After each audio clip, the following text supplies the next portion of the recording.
Good morning. आज की video में हम बात करेंगे कि हमारे पास ऑपरेटर्स कौन से हैं जावास्क्रिप्ट में, क्योंकि जावास्क्रिप्ट बिना ऑपरेटर्स के अधूरी है। कोई भी लैंग्वेज की बात करूँ, ये तो मैंने जावास्क्रिप्ट कही, जावास्क्रिप्ट किसी भी ऑपरेटर के बिना अधूरी होगी, क्योंकि हमें मल्टीपल ऑपरेशंस करने होते हैं। मतलब दो वेरिएबल्स के बीच में addition, subtraction, multiplication, increment, decrement, वो सारी की सारी चीज़ें देखेंगे। सेकंड चीज़ देखेंगे कि हम यहाँ पे जावास्क्रिप्ट में किस तरह से कमेंट कर सकते हैं। और थर्ड हम देखेंगे इफ एल्स कंडीशन या स्विच कंडीशन। सो आज की वीडियो थोड़ी सी लंबी होने वाली है, सो बने रहिए एंड तक, और हम सारी की सारी जावास्क्रिप्ट समझेंगे मज़े से। चलिए शुरू करते हैं। तो मैंने यहाँ पे एक फ़ाइल बना ली है, कैमरा को इधर कर लेते हैं। मैंने एक ऑपरेटर ds डॉट फाइल बना लिया, तो यहाँ पे मैं h1 बना लेता हूँ और यहाँ पे हेलो ऑपरेटर्स नाम से मैं एक वे बना लेता हूँ। और उसके बाद यहाँ पे मैं इनलाइन स्क्रिप्टिंग करूँगा। यहाँ पे मैंने स्क्रिप्ट कर लिया, और स्क्रिप्ट करने के बाद यहाँ पे अब हम करेंगे, अभी हम दो वेरिएबल्स ले लेते हैं, जैसे लेट ए और यहाँ पे कॉमा लेट ए ले लिया, और यहाँ पे लेट पी ले लिया। और इंस्टेड हम क्या करते हैं, यहाँ पे इंस्टेड ऑफ दिस हम एक फंक्शन ले लेते हैं, फंक्शन ऐड, और ऐड करने के बाद यहाँ पे ए कॉमा बी ले लेते हैं। दो वेरिएबल ले लिए, और यहाँ पे अगर मैं इन्हें ऐड करूँ, add is equal to A plus B. So ये मेरा सिंपल एडिशन अर्थमेटिक ऑपरेटर्स हम अभी देख रहे हैं, जिसके एडिशन, मल्टीप्लिकेशन, सब्ट्रैक्शन, डिवीजन और मॉडुलस देख रहे हैं। तो थोड़ा सा देख लेते हैं कि किस तरह से हमारे पास ये आता है। सो कंसोल डॉट लॉग किया मैंने, ऐड कर दिया। सो अगर आप यहाँ पे अब ऐड 10, 20 करोगे, सो बाय डिफ़ॉल्ट अगर मैं इसे सेव करूँ और ओपन इन लाइव सर्वर खोलूँ इसे, सो जैसे ही मैं इसे ओपन इन लाइव सर्वर खोलता हूँ, सो ये वाली फाइल मेरी दूसरी स्क्रीन पे खुल गई थी। सो इंस्पेक्ट एलिमेंट अगर मैं यहाँ पे करूँ, सो आप देखोगे कंसोल डॉट लॉग में 30 मेरे पास आ गया है। ठीक है, ये फेल टू, ये कोई मेरे पास एक्सटेंशन है जिसकी वजह से एरर आ रहा है, पर मेरे पास एडिशन आ गई है। इंस्टेड अगर मैं यहीं पे सब्ट्रैक्शन करता हूँ, दैट इज़ माइनस करता हूँ, सो मेरे पास यहाँ पे -10 आ जाएगा। सो -10 आ गया। सिमिलरली अगर मैं यहाँ पे मल्टीप्लिकेशन करूँ, सो यहाँ पे बेसिकली आपके पास 200 आ जाएगा। अगर मैं इसी को डिवाइड करूँ, सो ए की वैल्यू 10 है, बी की 20 है, तो डिवाइड करने के बाद अगर 0.5 आ गया। और यहीं पे अगर मैं मॉडुलस कर दूँ, modulus always give me reminder, so यहाँ पे अगर मैं मॉडुलस करता हूँ, सो मॉडुलस करके इसे सेव करता हूँ, तो कहीं ना कहीं मेरे पास रिमाइंडर 10 आ रहा है। तो 20 डिवाइड बाय 10 डिवाइड बाय 20 उल्टा है। तो उल्टा करते हैं यहाँ पे, एक मॉडुलस का थोड़ा सा हम ऐसे करते हैं, 30/3 करते हैं। दोनों वेरिएबल्स को मैं लेता हूँ यहाँ पे 30 और यहाँ पे लेता हूँ 3। सो 30 और यहाँ पे ले लिया 3। सो सेव किया, सेव करके अगर अब आप मॉडुलस देखोगे 0 आ गया। वेरएज अगर मैं यहाँ पे 31 कर देता, 31, सो यहाँ पे मॉडुलस आ जाता मेरे पास 1, क्योंकि 30 डिवाइड बाई 3 0 और एक तरह से 1 आ गया।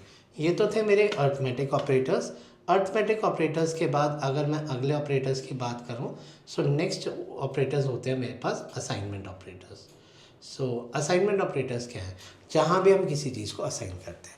फॉर एग्ज़ाम्पल यहाँ पे बस हम क्या कर रहे हैं कि जो भी वैल्यू है, जैसे हमने ऐड किया, सो यहाँ पे a इज इक्वल, ए में ही बेसिकली मैं असाइन कर दूँगा। जैसे for example a is equal to A plus B कर दिया मैंने, सो a प्लस बी कर दिया, तो बाय डिफ़ॉल्ट जो भी आप एडिशन करते हो वो बाय डिफ़ॉल्ट आपकी a में असाइन हो रही है। सो इसी तरीके से मैं यहाँ पे इसी को ही कर देता हूँ, कंसोल डॉट लॉग a, और यहाँ पे इसे कॉपी करते हैं, कॉपी करके इसे नेक्स्ट लाइन पे पेस्ट करते हैं, फिर पेस्ट। हम जो पांचों के बारे में अर्थमेटिक ऑपरेटर्स किए थे उसी के साथ यहाँ पे प्ले अराउंड करने वाले हैं। सो ए प्लस बी, ए माइनस बी,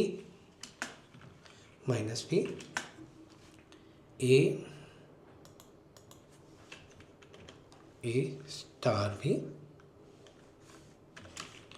उसके बाद ए डिवाइड भी, और नेक्स्ट में हम नेक्स्ट ऑपरेटर की बात करते हैं, that is A modulus B. So A की प्रॉब्लम स्टेटमेंट है, ए की प्रॉब्लम स्टेटमेंट में हम सब कुछ करेंगे। सो मैंने वीडियो के स्टार्टिंग में आपको बताया था कि हम कमेंट स्टेटमेंट की भी बात करेंगे। सो अब हम कमेंट को बेसिकली यूज़ करने वाले हैं in order to produce. Comment हम वहाँ यूज़ करते हैं कि जो उनसे कोड मुझे एग्जीक्यूट नहीं करना होता।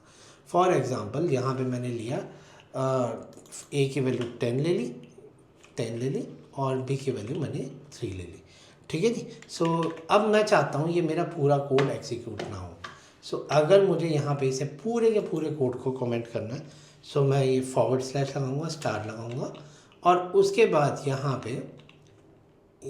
पे जो क्लोजिंग होगी वो बाय डिफ़ॉल्ट क्या करूँगा, स्टार करूँगा और ये इस तरह से।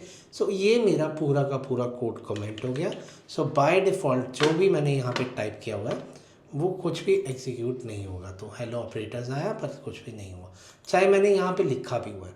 कमेंट्स मेरे बहुत ज़्यादा काम आते हैं जब मुझे कुछ रीजनिंग देनी होती है, जैसे मेरे पास फंक्शंस होते हैं तो फंक्शंस की आप रीजनिंग कैसे करोगे। सो वो रीजनिंग इस टाइप से होती है कि फॉर एग्जांपल फॉरवर्ड स्लैश इस तरह से, here we are going to add the numbers, here we are going to subtract the numbers, here we are going to multiply the numbers, here we are going to divide the numbers and here we are going to do the modulus of the numbers. तो इस तरह से अगर आपको comments करने हैं सो वो आप कर सकते हो। सो अभी हम आगे चलते हैं और यहाँ पे बेसिकली फंक्शनैलिटी करते हैं।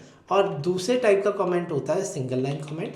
अगर मुझे सिंगल लाइन कमेंट करना है, मतलब मुझे सिर्फ वन लाइन का कमेंट करना है जो हम अभी करेंगे, सो उसके लिए मैं क्या करता हूँ, 2 फॉरवर्ड स्लैश, दैट्स इट। सो अगर मैं इन दोनों का एडिशन का नंबर निकालूँ, so coming back to square one, that is operators, that is assignment operators. So a is equal to a plus b, तो a की वैल्यू कितनी होगी, आउटपुट is 13 एंड यहाँ पे अगर मैं देखूँ output is a minus b, that is 7, then next is a into b, so यहाँ पे 30, आउटपुट इज 30 एंड उसके बाद यहाँ पे आउटपुट इज 10 डिवाइड 3.33 एंड यहाँ पे अगर मैं मॉडुलस की बात करूँ, यहाँ पे करूँगा आउटपुट इज 10 डिवाइड बाई 3 1, ठीक है जी। कुछ ऐसे ही आउटपुट आएगा। चलिए चेक करते हैं हमारे पास क्या क्या आउटपुट आ रहा है। सो हम यहाँ पे करेंगे, हमारे कुछ आउटपुट यहाँ पे गलत है, वो मैंने जानबूझ के गलत किए हैं और इसका रीज़न देखते हैं। सो हमारा 13 तो ठीक आ रहा है, दैट इज़ 13 तो ठीक आ रहा है, बट नेक्स्ट आउटपुट मेरा 7 नहीं आ रहा, नेक्स्ट आउटपुट मेरा 10 आ रहा है। वो 10 इसलिए आया, अब उसकी रीज़निंग देखते हैं कि मेरे पास ए की वैल्यू अब क्या हो गई है, that is 13। So 13 minus 3 is 7 और 10। मैंने क्या किया, यहाँ पे ए की वैल्यू असाइन कर दी है। असाइनमेंट के बाद इज इक्वल टू ये हो गया है। सो यहाँ पे ए की वैल्यू अब 13 हो गया। सो 13 माइनस 3 इज इक्वल टू यहाँ पे आ गया 10। तभी यहाँ पे बेसिकली 10 आ रहा था। ये मैंने जानबूझ के इसे 7 किया था कि हमें क्लियर हो जाए। अब मेरे पास ए की वैल्यू 10 होगी। सो नेक्स्ट ए इंटू बी कितना हो गया, 30। सो अगर अब आप बेसिकली आउटपुट देखोगे तो नेक्स्ट आउटपुट मेरे पास, sorry my bad, next output मेरे पास 30 आ गया। सो 30 आ गया और 30 के बाद अगर मैं नेक्स्ट आउटपुट की बात करूं, सो यहाँ पे अगर मैं विजुअल स्टूडियो कोड पे जाऊँ, सो ए की वैल्यू 30 है, 30 divide by 3 is equal to 10। So अगर आप नेक्स्ट आउटपुट देखोगे आपके पास 10 आ गया। तो ए की वैल्यू अब मेरे पास 10 होगी and instead of 3.33 it is 10। So assignment हमें इस टाइप से इफेक्ट करता है एंड फाइनली मेरे पास फॉरन आउटपुट आ गया।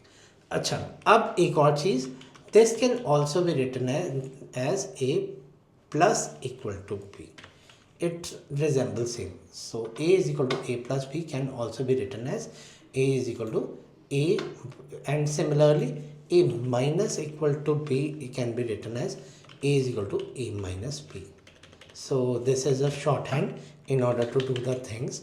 सो अगर मैं अब देखूँ तो मेरा आउटपुट पे कुछ असर नहीं पड़ेगा, output will be coming in the same manner जैसे हमने किया था।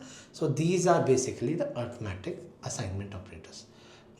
नेक्स्ट आर मेरे पास increment operators.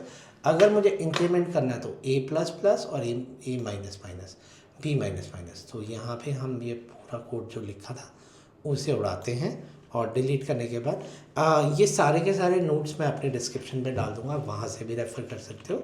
So A is equal to A plus plus कर दिया मैंने यहाँ पे, A plus plus and B minus minus. So console dot log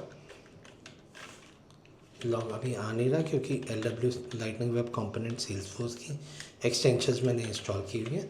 अगर आपको मेरी LW से की सीरीज़ देखनी है सो मैं वो पिन कमेंट में टैग कर दूंगा, आप उसे रेफ़र कर सकते हो। और इसी तरह कंसोल डॉट लॉग यहाँ पे मैंने बी कर दिया और बी करने के बाद इसे सेव किया। सो अगर आप यहाँ पे हटाओगे तो यहाँ पे बेसिकली मेरा आउटपुट इज़ 1 की जगह कंसोल डॉट लॉग 10-11 हो जाएगा और यहाँ पे मेरे पास हो जाएगा। क्योंकि दिस इज़ फ्लेक्सिबल लैंग्वेज तो यहाँ पे प्री इंक्रीमेंट पोस्ट इंक्रीमेंट नहीं होता, सिंपल आप इंक्रीमेंट से काम चलवा सकते हो। थोड़ा सा आगे चलते हैं, ये था मेरा इंक्रीमेंट ऑपरेटर्स। इंक्रीमेंट ऑपरेटर्स के बाद हम बात करते हैं रिलेशनेबल ऑपरेटर्स।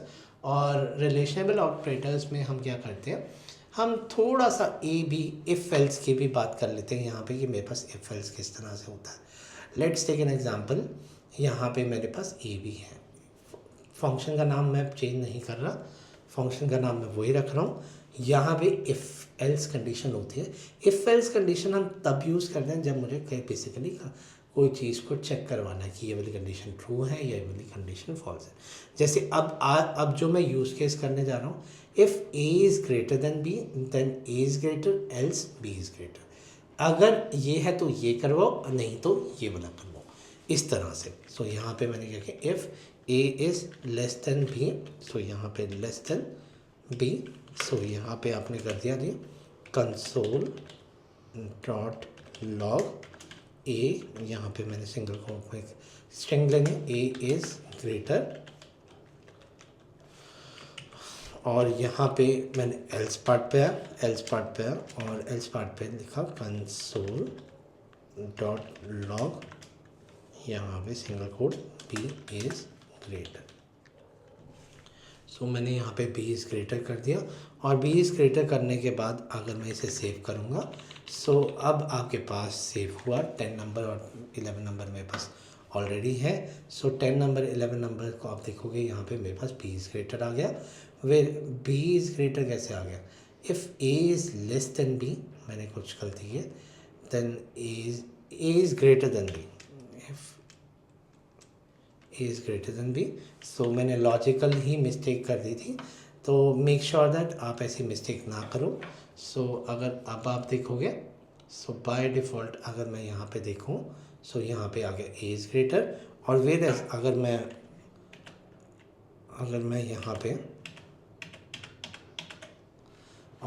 मैं यहाँ पे ए की वैल्यू चेंज कर दूँ, इंस्टेड ऑफ 3 कर दूँ और 30 कर दूँ, सो बाय डिफ़ॉल्ट ये मुझे यहाँ पे बेसिकली दे देगा B is greater. So these are basically my logical operators. इसके अंदर मैं relational operator double equal to. अच्छा, एक चीज़ और यहाँ पे एक ये केस और है, यहाँ पे मैं इन दोनों नंबर्स को कंपेयर करवा रहा हूँ कि ये बराबर है। So if A is equal to B then both are equal. So यहाँ पे मैंने बोथ आर इक्वल कर दिया। सो यहाँ पे किया मैंने बोथ आर इक्वल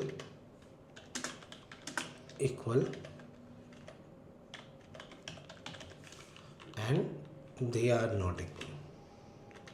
यहाँ पे कर दिया मैंने दे आर नॉट इक्वल, तो यहाँ पे ऐसे कर दिया। अब आप कहोगे त्रिशु ये तो सेम आएगा, हाँ एग्जैक्टली। अगर मैं यहाँ पे विंडो टैप करूँ तो यहाँ पे बोथ आर इक्वल आ गया। बट अब मुझे एक बात बताओ, क्या ये और ये सेम है? नहीं, एक मेरे पास स्ट्रिंग है, एक मेरे पास इंटीजर है। बट जावास्क्रिप्ट फ्लेक्सिबल लैंग्वेज है, तो अगर आप यहाँ पे देखोगे बोथ आर इक्वल आएगा।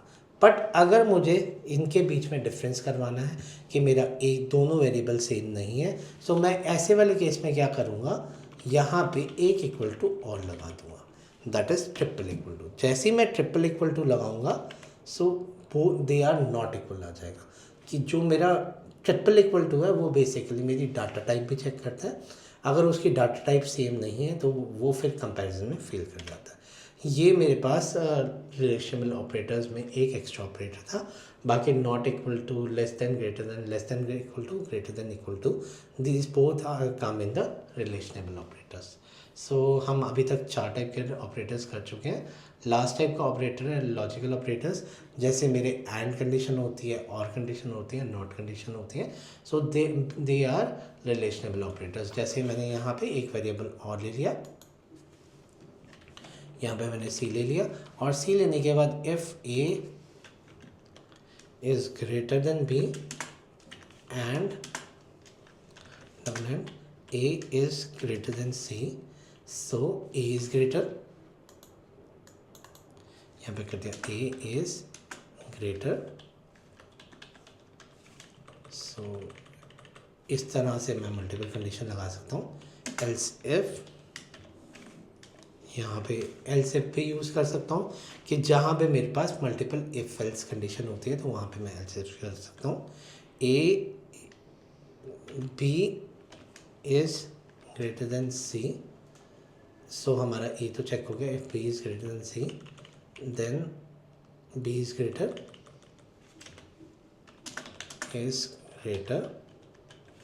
और थर्ड में एल्स कर देता हूँ। So else console dot log, यहाँ पे सिंगल कोट में करता हूँ C is greater.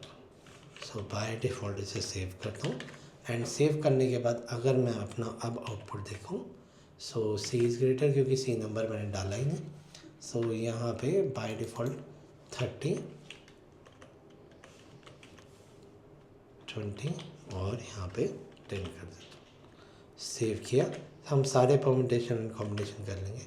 A is greater, so 200, so all time, so B is greater, that is 1000, so C is greater. So इस तरह से मैं यहाँ पे multiple if else condition use कर सकता हूँ। अब इफ एल्स का हमने यूज़ कर लिया, बट एज्यूम करो मुझे इंसाइड भी करना था। मतलब मैं क्या चाह रहा था कि यहीं पे if B is greater, if A is greater than C, तो ये मैं डिफरेंट जगह रखता। If A is greater than B, तो मतलब मुझे नेस्टिंग करनी है, इफ़ के अंदर इफ़ लगानी है तो वो भी मैं कर सकता हूँ। सो यहाँ ये वाला केस नहीं है, एक केस हम और देख लेते हैं। सो मेरे ऑपरेटर्स फिनिश हो गए, तो हम सिर्फ नेस्टिंग वाला सिनेरियो देख लेते हैं कि मेरे पास नेस्टिंग किस टाइप से होगी। जैसे मैंने एक छोटा सा कोड लिखा हुआ है, so I am copy pasting the code for nesting in order to save time. So यहाँ पे मैं इसे कॉपी करता हूँ, ये नोट्स मैं आपके साथ शेयर कर दूँगा और आप उसे फिर रेफ़र कर सकते हो। सो विंडो वी, सो यहाँ पे मैंने एक बॉयलरप्लेट लगा दी, थोड़ा सा इस कोड को ठीक कर लेते हैं, दैट इज़ बॉयलरप्लेट लगा दिया। बॉयलरप्लेट लगाने के बाद यहाँ पे स्क्रिप्ट वाले कोड को हम कट कर लेते हैं और उसे हम बेसिकली ठीक कर लेंगे अपने बॉडी के अंदर। सो बाय डिफ़ॉल्ट इसे मैंने पेस्ट कर दिया। सो कुछ सिनेरियो इस तरह से है कि मैं नेस्टिंग बेसिकली समझ रहा हूँ कि क्या इफ़ की हम नेस्टिंग कर सकते हैं कि नहीं कर सकते। सबसे पहले मैंने कंसोल डॉट लॉग हेलो कर दिया और वैर ए इज़ इक्वल टू 10 कर दिया और बी इज़ इक्वल टू 20 कर दिया। तो A is equal to 10, B is equal to 10 कर दिया। If A is greater than equal to B, अगर इफ़ कर दिया मैंने, if A is greater than और इक्वल टू बी कर दिया। सो और फिर उसी के अंदर मैं चेक कर रहा हूँ कि अगर वो दोनों सेम है, सो यहाँ पे बेसिकली आप कर दो जी कि A is equivalent to B, तो यहाँ पे मैंने A is equal to B कर दिया। और एल्स ये इसी इफ़ के अंदर है, else A is greater than B, ये मैंने एक तरह से कंडीशन लगा दी। एंड उसके बाद ये नेक्स्ट कर दिया, अगर ये वाले कंडीशन ये ग्रेटर देन बी है, सो एल्स दूसरा केस हो गया, सो ये मेन एल्स में चला गया, और मेन एल्स में जाने के बाद यहाँ पे मैंने कर दिया that A is less than B. So by default जैसे ही आपका A is less than B आएगा, सो बाय डिफ़ॉल्ट आपका यहाँ पे दोनों में से एक केस हो जाएगा। So this is a scenario for if nested if. So यहाँ पे मैंने हाइफन करके इसे बंद कर दिया, स्क्रिप्ट से बंद कर दिया। सो सेव किया, और सेव करने के बाद जस्ट एक console.log हेलो का मेरे पास इशू है। सो यहाँ पे हम मल्टीपल परम्यूटेशन एंड कॉम्बिनेशन करके देख लेंगे। सो विंडो टैब, और सो अब सिंटेक्स एरर, इनवैलिड टोकन, और ऐट कौन सी लाइन पे आ रहा है, लाइन नंबर 10 पे आ रहा है। सो लाइन नंबर 10 पे क्या है, console.log। हाँ, मेरे पास यहाँ पे इस टाइप से था। अब मैं विंडो टैब करता हूँ, अभी भी आ रहा है, आई थिंक मैंने सेव नहीं किया। So A is equal to B, ये मेरे पास आ गया। अब ए की वैल्यू मैं 20 कर देता हूँ और बी के 10 कर देता हूँ। So A is greater than B, और यहाँ पे ए की वैल्यू 2 कर देता हूँ एंड बी की वैल्यू 10 कर देता हूँ, A is less than B. So इस तरह से हम नेस्टिंग भी कर सकते हैं। सो फाइनल यूज़ केस हमारा जो आज के वीडियो का है वो है स्विच केस। अब मुझे पता है मेरे पास 10 आउटकम्स है या 20 आउटकम्स है जिसमें से एक कंडीशन करनी है। सो वहाँ पे हम बेसिकली स्विच केस यूज़ करते हैं। सो स्विच केस का मैंने मंथ वाला कोड मैंने बेसिकली बनाया हुआ है। सो उसी को कॉपी करके हम ठीक कर लेते हैं। सो बाय डिफ़ॉल्ट में जो मेरे पास कोड है मैं उसी को अपने इसके अंदर पेस्ट कर रहा हूँ। सो बाय डिफ़ॉल्ट मैंने यहाँ पे पेस्ट किया। सो स्विच केस ऐसे सिनेरियो में करते हैं जैसे मेरे पास यहाँ पे जनवरी है, और उसके बाद अच्छा अब मुझे क्या करना है, ये सारे के सारे केसेस को ठीक करना है। सो मैं ऑल्ट दबा के, आई थिंक मैं शॉर्टकट भूल गया हूँ एमिट का। सो यहाँ पे ऑल्ट दबा के ही सबका सी क्लिक कर लेते हैं, और सबके सी को मैं यहाँ पे अभी I forget the shortcut for emit abbreviation, मैं कल एक बार दिखाऊंगा। सो फिर हम उसे समझ लेंगे कि किस तरह से हम ये सारे के सारे केसेस को एक ही बारे में ठीक कर सकते हैं। सो जैसे आपने देखा कि मैंने केस, सो यहाँ पे ये मेरा केस ठीक हो गया, बस ये वाला केस नहीं हुआ। सो ये वाला केस ठीक हो गया। स्विच का एस छोटा कर देंगे, और यहाँ पे ऊपर वैर का वी छोटा कर देंगे। सो हम क्या कर रहे हैं कि जो भी मैं मंथ नंबर दे रहा हूँ उसके हिसाब से मेरे पास console.log प्रिंट हो जाए कि मेरा कौन सा मंथ है। सो बाय डिफ़ॉल्ट इनका सबका इन्वर्टेड कॉमास मेरे सिंगल कोड दे देता हूँ, क्योंकि ये मेरे वर्ड डॉक्यूमेंट वाला पिक कर रहा है। और यहाँ पे बाय डिफ़ॉल्ट मैंने सिंगल कोड दे दिया, और सिमिलरली मैंने यहाँ पे भी सारू का ये वाला कोड हटा दिया एंड इसे ठीक कर दिया। अगस्त, सितंबर, अक्टूबर, नवंबर, दिसंबर, इनवैलिड। सो इन सबको एक शॉर्टकट में हम ठीक करते हैं। सो हमारा कुछ स्विच इस टाइप से दिख रहा है। अगर मैं इसे सेव करूं और चलाऊं, सो विंडो टैब करके सो इसे रिफ़्रेश करते हैं। सो मेरे पास जनवरी आ गया। वेरस अगर मैं यहाँ पे 12 कर दूँगा तो मेरे पास दिसंबर आ जाएगा। सो दिसंबर आ गया। और अगर मैं 23 कर दूँ, कुछ ऐसी नंबर डाल देता हूँ, सो यहाँ पे इनवैलिड आ गया। सो इस तरीके से आप सारे के सारे इफ एल्स कंडीशन कर सकते हो, यूज़ कर सकते हो। कल की वीडियो में हम लूप समझेंगे कि हमारे पास कौन सी लूप आती हैं। सो अगर आपको मेरा कंटेंट पसंद आए तो प्लीज़ मेरे चैनल को सब्सक्राइब कीजिए, मेरी वीडियो को लाइक कीजिए, और अगर किसी का कोई भी क्वेश्चन है वो डायरेक्टली कमेंट बॉक्स में आके पूछ सकता है। Thank you.